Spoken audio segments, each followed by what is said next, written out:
be live streaming going forward now. From now on, every race, we will continue to upload the streams to the podcast places. So please tell your friends about us.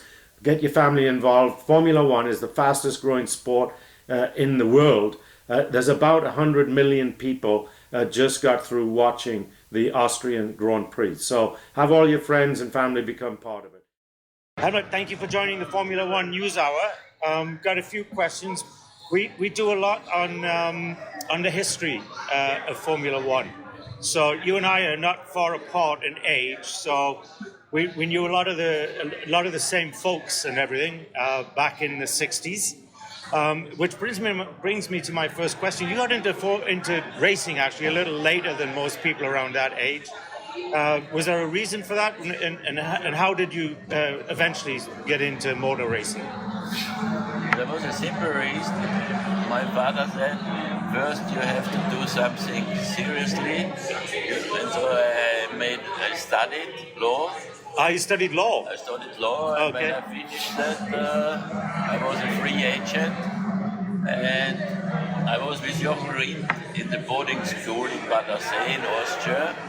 So I was close, and we were driving without driving license and so on the normal roads. And I thought I was similar to him, and he also said, yes, go racing. Because before, racing in Austria was very national. But Jochen went to England, and then the whole thing started to move. And that's how I started. Okay. Jochen actually drove under a German passport back then. Do you remember that?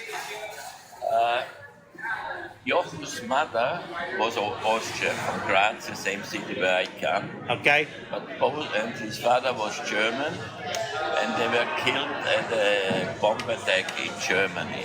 So okay. Jochen was brought when he was 1 year old to his grandparents who lived in Graz. So he had a German passport, but he drove with an Austrian license, and he did speak Austrian. It's right. just a difference in the dialect. Okay, so you and I grew up around. I mean, when you think about how Formula One got going, you had guys like Colin Chapman, Tyrrell, Bruce McLaren. I mean, real pioneers of the sport. Do you think we'll see guys like that again? Do you think we'll see like a Bruce McLaren guy come along and design cars and build them? Or do you think it's just too big corporate money now? Unfortunately, no. You know, a company like Red Bull Racing has more than 1,000 people just in the chassis department, not talking about the engine department. And the sport is so complex that you need, first of all, a very expensive infrastructure, and you need a team which exists from a lot of specialists. You need mechanical downforce, aerodynamic, composite, and all that has to fit together. You have a wind tunnel, you have simulation tools and so on. So these single entrepreneurs, it's just from the job you have to do, it's just impossible. So those days are gone, sadly. That's gone. Yeah. So thinking about those days and thinking about drivers of today and the drivers of yesteryear, you know, Jim Clark and Graham Hill, Jackie Stewart, you know, Emerson Fittipaldi, Mario Andretti. So how do you think those drivers of that age would be able to handle the cars of today? I mean, it's always a different period, but fast drivers are fast drivers, so they can jump in anything and they will be fast. But of course, if they would enjoy it and like it, that's a different story. Because in the days we are talking about, you came, had a practice, a little discussion, and that's it. a modern Formula One driver has to come before the race for one day in the simulator, and then at the race day is busy from, let's say, 9 o'clock till 6, 8, sometimes if there are problems, 10 o'clock in the night. You have to look at all the data, you have to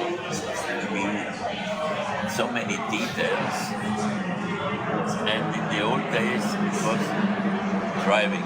You could, even with here, if you don't have the right car, you can't win. In the old days, you could win with a less competitive cars because the differences were not so big.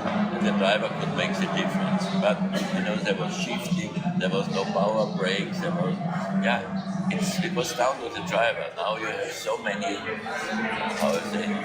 help or assistance. But I don't think driving is less competitive nowadays. It's just more complex, it's different. The drivers back when we were young, you, as an example, you could jump in a Formula One car and win. You could jump in a Le Mans car and win. You could jump in a saloon car and win. You don't see that in the drivers today. Is it just the way they grow up? Or why do you think that is? I think, let's put it that because the job is so demanding, you have now 23 races. In the old days, It was about 15, 16 or so. Tops, No, even less. Yeah, less, yes. And on the other hand, we drove whatever was available to make some money, because there was not so much money around. This is true. Yeah, a lot less money in the sports. A top Formula One driver, you don't need to jump in a saloon car or so. But also, I talked to Mario Andretti about this. In some ways, the cars were kind of similar than jumping, say, from a Formula One car into a Le Mans car today, right? It was called sports car, sports prototype. Yeah. Some of them, like the Ferrari, had the same engine in Formula One, like in the sports car. And I only drove the Ferrari once, and as I remember, it was always the same gearbox. So, and these cars, because of the body shape, they were faster on the straight and some circuits were inaccurate. So there was more similarity, but today it wouldn't be possible. And it also comes, Red Bull Racing has a sponsor budget more than 200 million. So Max comes here on Wednesday and has so many commitments. He was just complaining. The things here, they come together after the race yesterday. He says that's too much for him. So to fulfill all these commitments, there isn't room for anything else. So when you look at the Formula One driver today, they're also a big part of the marketing department, sales department. They get involved with the press a lot more. But how do you think they would do in the cars that you drove? How do you think Max Verstappen and Checo Perez would do in the cars you drove? I'm sure the top drivers would have been competitive or would be competitive as well. Okay. And I could imagine that Max would love to drive such a car, because his driving skill would be even of more relevance without all these technical aids you have, which makes it, because shifting is not a problem. Yes. Yeah. You can't override an engine and things like that, So, again, a fast driver will be fast, whatever you give him.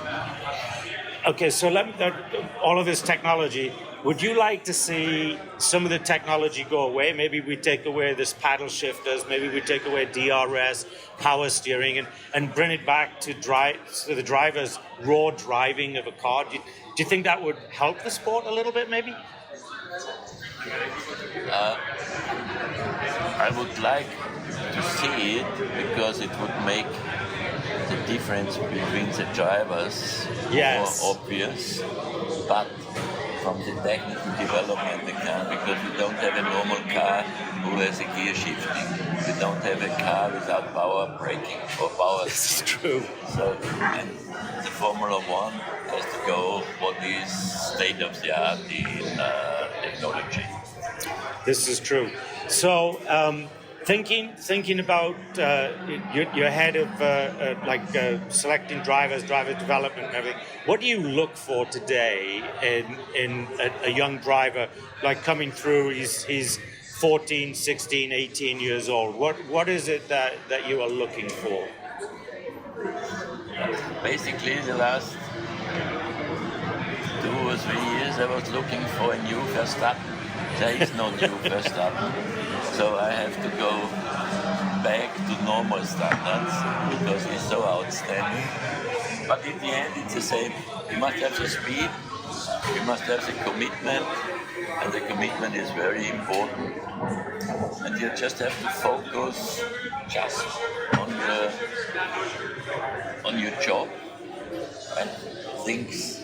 Because of the tires and the whole development, qualifying is so essential. You know, if you can't produce a qualifying lap, that's one of the handicaps Checo has. Since he started, he never was a real good qualifier. Right. And nowadays, if you are good in the racing, but you have to overtake people. Overtaking means you have to be tougher or harder to the tires. So you can't. Right. So first thing is speed. You have to be a very good qualifier, and then you have to read what is also a big advantage for Max, which he learned to read the race, how it's developing. And it's not we could go flat out with the tires. It's never a problem, you know. Yeah. But here you have to nurse them at a certain amount, and depending 2 or 3 stops, there's far more tactical reasons you have to consider. But on the other hand, they all have a radio. We didn't have all these things. This is true. The board, you know. Yeah. And on the other hand, it's, you know, our engineers, turn 9, Checo is braking later, a meter than you, or is on the throttle later. And there is so much support from the people who are reading all the data. So that brings me to another question. Did you ever meet and know Fangio? No. No? Well, Yes, I met him once. Once? He was on a racing car show in Vienna. Oh, okay. And he was, first of all, his voice was very strange, you know. Oh, yeah. Very high, but he had the aura Of a big guy, yeah. for a real personality. Yeah. Well, he said, and I'm thinking this is in the early 60s, he said at the time that he believed that the car was about 65% of the reason that it would win, and the driver was the other 35%. And he said over time that will change. What do you think it is today? I asked some of the drivers in a press conference, and some of them said the drivers are 10%, the team is the rest. Where would you put it? I don't agree, because in our team, Max is 50%. 50%. Wow. And it's always depending, you know. At the moment, I don't think we have more than 3 drivers who could compete against Max. Maybe 2 drivers. So, and then when everything else is equal, then the value of the driver goes up. This is true, yeah. So that's a little bit wrong thinking of the teams or of the smaller team. So all the technique would be the same, then they have a chance. And the driver is not in the cost cap. So the driver's not in the... Oh, I didn't realize that. That's interesting. I thought the driver was part of the cost cap as well. Would be nice. Yes. Interesting, very interesting. So it's interesting that you think Max is 50% of the reason the car is winning, though. And I guess when you look at the comparison between Max and Checo, then you probably see that, because the cars are pretty much the same, right? The same. There's more setup things, but it's individuality driving style. But that's the best example. And there are not many drivers on the grid who would look better than Checo. Yeah. Okay, one last question for you. We really appreciate your time. How much longer are you going to stay involved with motor racing? First of all, as long as I'm physically and able. mentally Okay, good. and as long as I have the passion to do it. It's, right. You know, all the Red Bull I grew, or I became really into Formula One with Red Bull. And I mean, today it's anniversary where Mateschitz died. It's just 1 year Right, ago. yeah, that's right, yes. But all our team, the whole Red Bull is passion. It's okay, people also want to earn money, but it's passion. And that is what fascinates. So, and if you have a driver like Max, Yeah. I have to repeat myself. If you go to qualifying lap in Suzuka, Sector 1, G-forces doesn't seem to exist for him. Yeah. This is but they must. Actually, I do have one other question, and that is, I believe that every sport, the very, very top of the sports, it's not physically, the guys that are at the very top, it's between the ears, right? I call it the it factor. Like you've got it. Max has got it, right?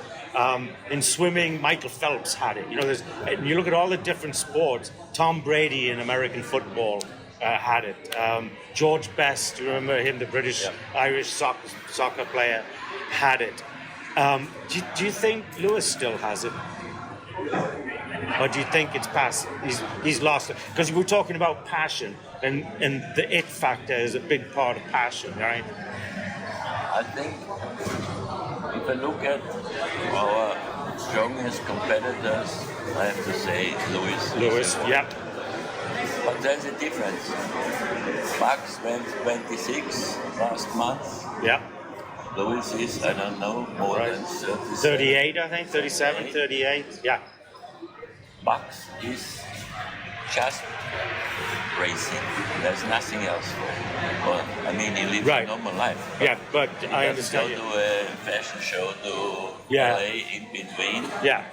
So maybe this different approach also makes a little difference. Yeah, over time. And age too, as we get older, as you know, it's... Age nowadays, if you look at Alonso, he's performing. Yeah, he's performing amazingly at 41 years old. Fire, so, but the main difference is Lewis has a far more, how should I say, wider life with interest, fashion, music, whatever. Everything. Yeah. Max, sim after F1, sim racing at home.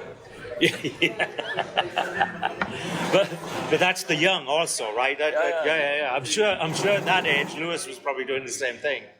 For me, that's the most fascinating cars, and then you're sitting in front.